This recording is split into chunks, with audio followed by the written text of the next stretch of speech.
सीमा की शादी राकेश से तय होती है। शादी से पहले दोनों घंटों फोन पर बातें करते। पता नहीं तुम्हारी और मेरी माँ की पटेगी कि नहीं। अरे ये पहले ही सोच लोगी कि नहीं पटेगी तो मैं कुछ नहीं कर पाऊंगा। तुम कितने अच्छी हो जी। पता नहीं तुम्हारी माँ कैसी होगी। मेरी माँ बिल्कुल मेरे जैसी ही है। शादी के बाद सीमा राकेश के घर आ जाती है। अरे सासू माँ, आप किचन में। सॉरी, मैं देर से उठी। देख सीमा, या तो सास बोल ले या माँ बोल, क्या पसंद है तुझे बोलना। माँ ही बोलूंगी। सास बोलती तो मैंने किसी को नहीं सुना। अच्छा चलिए बता दे कि कितनी रोटी सेकू तेरे लिए। तू नहीं है ना तो हम लोगों को पता नहीं है। हूं तो नहीं, लेकिन इंसान हूं तो दो ही खाऊंगी। वो मन ही मन सोचती है, बड़ी आई ताने देने वाली। भला सास भी बहू के लिए रोटी बनाती है। हाँ बहू है तो तू इंसान ही, लेकिन मैं भी इंसान हूँ, पर मैं तो 3 रोटी खाती हूँ। पर चल कोई ना, अभी तेरे लिए रोटियां बना देती हूँ। सीमा वहां से चली जाती है। सब खाना खाने बैठते हैं कि सीमा कहती है, माँ, आप ना आज मुझे सारे घर का खाना पीना और हिसाब समझा दीजिएगा। कल से मैं घर संभाल लूंगी। अरे बेटा, तू कल ही तो ब्याह कर आई है। अभी कुछ दिन आराम कर, घूम फिर, घर तो सारी जिंदगी संभालना है।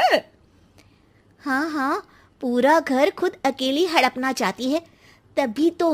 अब नहीं नहीं माँ, अब ना जिम्मेदारी बड़ी है, तो जितनी जल्दी अपना घर संभाल लूँ उतना ही अच्छा है ना। आखिर है तो सब मेरा ही ना। अगले दिन सास एक पेपर सीमा को देती है। सीमा बहू, ये ले, सारा घर मैंने आज तेरे और राकेश के नाम कर दिया है। अब मैं तो चिंता से मुक्त हो गई। अरे माँ, इसकी क्या जरूरत थी? तू घर की बड़ी है, ये प्रॉपर्टी नाम करने को किसने कहा तुम्हें? सीमा डर जाती है कि कहीं सास उसका नाम ना ले ले। अरे बेटा, बुजुर्ग शरीर का क्या भरोसा। वैसे भी जो है सारा कुछ तुम लोगों का ही तो है। हो, नाटक, सारा नाटक।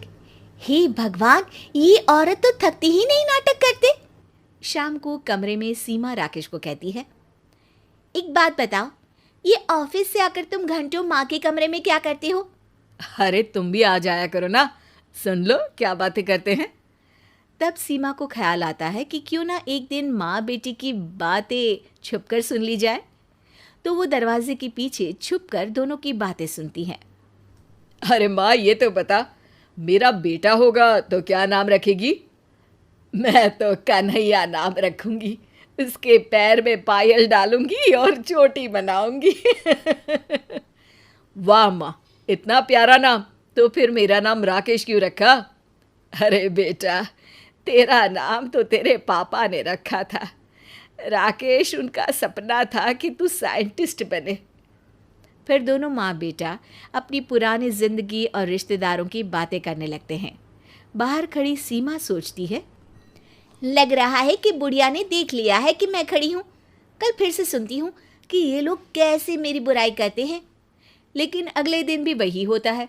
दोनों आपस में घर की बात करते हैं, सेहत की बात करते हैं या ऑफिस की बात करते हैं।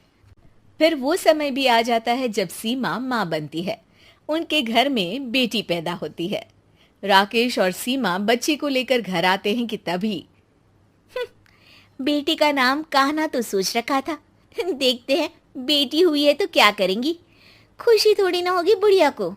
तभी सीमा की सास दरवाजा खोलती है। सास ने पूरा घर गुब्बारों से सजा रखा होता है। वो हाथ में पूजा की थाली लेकर नई बच्ची का स्वागत करती है। शुक्रिया बहू, हमारे घर को चिराग देने के लिए। अब तो मुझे राकेश तेरी भी जरूरत नहीं है।